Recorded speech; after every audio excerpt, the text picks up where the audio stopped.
You guys, we got to attend a special red carpet premiere of Ant-Man and the Wasp: Quantumania in Sydney, Australia, where we spoke to the director himself, Peyton Reed.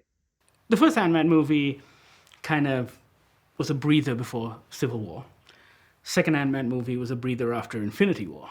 But this one is like an anchor piece. And I was wondering how that comes about. Like, does Kevin Feige call you and then go, listen, man, you're making the third Ant-Man movie, but it's a big one. Well, I think it was probably more me calling Kevin and saying, like, listen, we've been a breather. Like this one, I think if we're gonna do a third one, we need to do something different. And the idea of we've already set up in the first two movies the idea of the quantum realm, and they've rescued Janet from the quantum realm. But we really like there's something lying on the table there. It's like we need to take the audience into the quantum realm. We need to once and for all see what it is that's down there. So that, once we started talking about that, it just, it indicated that this wants to be a much more epic movie. And he was very excited about the idea. And we also wanted to put Ant-Man and the Wasp, these kind of unlikely heroes, up against the newest, biggest, baddest villain. I read those comics when I was a kid. I love Kang the Conqueror. So to me, it was like, let's do Kang. Can we do Kang? And it started to really make sense to us. And as we sort of talked about the backstory and a movie where the family, not just the audience, was going to find out what the hell was Janet doing down there for 30 years? Right. And what is actually down there? As we reveal all that in the movie, wouldn't it be fun to reveal that maybe she'd had a run-in with Kang in her other life, or her life of 30 years down there? It all started to come together and feel like, oh, this is a great story to tell.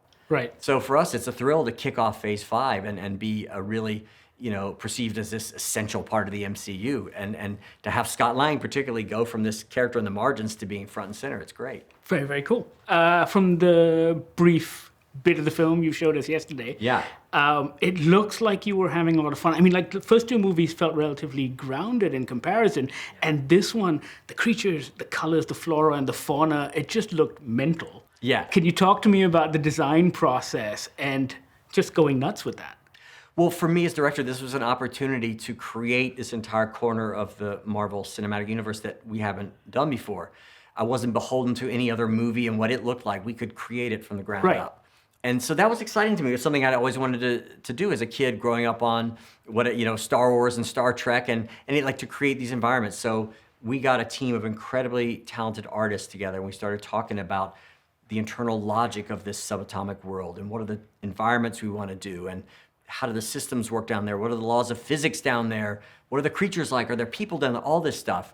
Keying a little off the comics. I got this. There's this Robin Williams movie, What Dreams May Come. Love it. I love that movie. I got that painted look. Yeah. You do a little bit of that? That movie is great. Like, that movie really went for it in terms of, like, the psychedelics and the visuals of the movie. Yeah. I love that you mentioned that movie, because it has some creepy imagery of, like, all the faces in the ground and Correct. stuff like that. So we really went back to, like, all this sort of heavy metal magazine imagery and Mobius and, like, 60s, 70s, 80s science fiction paperback covers.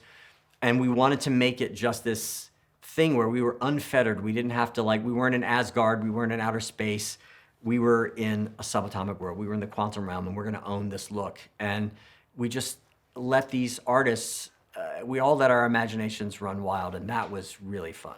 It looked absolutely fantastic. I can't wait. And then, of course, there is, I like to call it Mando technology, I guess. Yes, yeah. That must have completely changed your process, right? Because the actors can now see everything. Yeah, it was something we, I certainly used, it's called the volume. We used it on Mandalorian, and it was right for certain environments in this movie and not right for other ones. But it was one of the tools in our toolkit that we used. But it is exciting for the actors because they can see this giant LED screen and see a version of what they're going to be seeing. So for them, it's like, their reactions to it are a little more genuine because they're not looking at a piece of tape or a tennis ball or something. They're seeing something out there. So it affects their performance emotionally. And also the interactive light, it's great for the photography. Yeah, superb. I think that's all the time I have, but it's been a pleasure speaking to you. Likewise. He will burn the world to find you. Who? The Conqueror. That was Peyton Reed, the director of Ant-Man and the Wasp: Quantumania, which you can catch in Malaysian cinemas from Thursday. Be sure to check it out. It kicks off Phase 5. Let us know what you think once you do. Sound off in the comments below. Like, subscribe, tell your friends, tell your family. You know what to do.